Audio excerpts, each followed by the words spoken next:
Hi there everybody, today I'm making a video about the Moza Air 2 and how it works with the Blackmagic Pocket Cinema 4K camera. I truly believe that this is the perfect combination if you are a user of the Blackmagic Pocket 4K camera, and I'm gonna share why I believe that.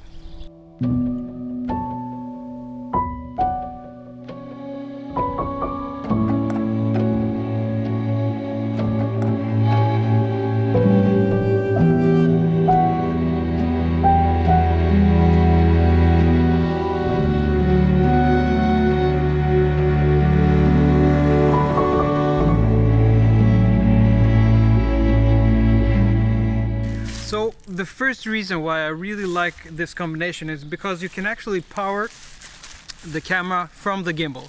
Of course, to do that you actually need the cable pack from Blackmagic, and you also need an extension power cord so you can do that. But that is so nice to be able to do that, because we all know that the power consumption on the Blackmagic camera is quite huge, and if you use this combination, you can always buy more batteries for the gimbal so that you power your Blackmagic camera.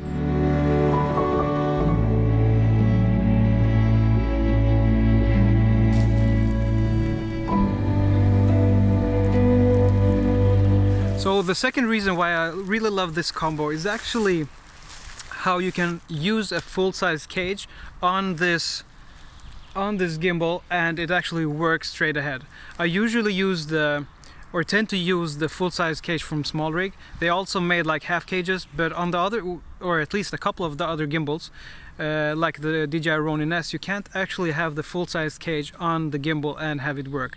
And I tend to always have the cage on my camera, so this is a perfect thing for me. I never have to take off the cage. I can put it on the gimbal without trouble.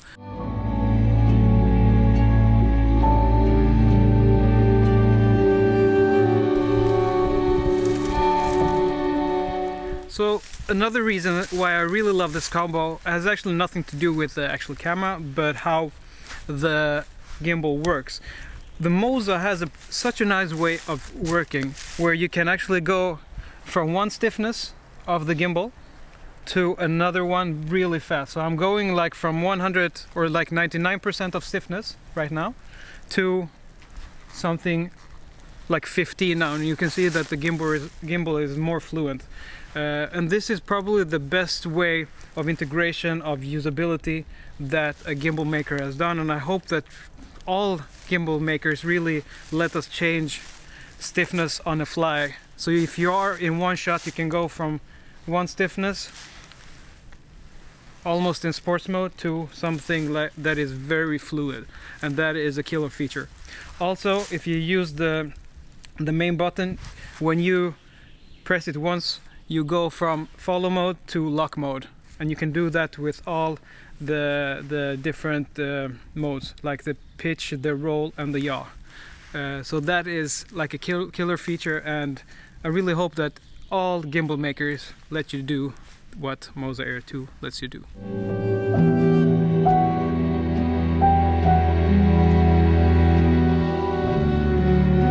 So the fourth thing that I really love about this gimbal is actually that once you take the camera off, and if you want to put it on, it's really easy to balance because of the way that the quick release plate works. And this is also a feature that I really hope other gimbals makers will take to their heart. So yeah, for everybody out there, I mean, I know that this isn't probably a perfect gimbal, because the build is much better on a gimbal like the DJI Ronin S, but the usability of this gimbal is far superior to all the gimbals I've tried, and I've tried them all, at least the new ones. I've worked a lot with the DJI Ronin S. I've worked with both the new gimbals from Zion, both the Crane 3 and the Weeble Lab. But for this camera, the Blackmagic Pocket Cinema 4K camera, I truly believe that this is the best gimbal you can get. So yeah, that was my 2 cents about this combination, and if you have any questions for me, feel free to ask me in the comments. And I'm actually working on a comparison between this gimbal and the DJI Ronin S and the 2 gimbals from Zion, the Weeble and the Crane 3, but I will post that comparison on the YouTube channel of Voo Store. So if you want to see that, subscribe to that channel as well.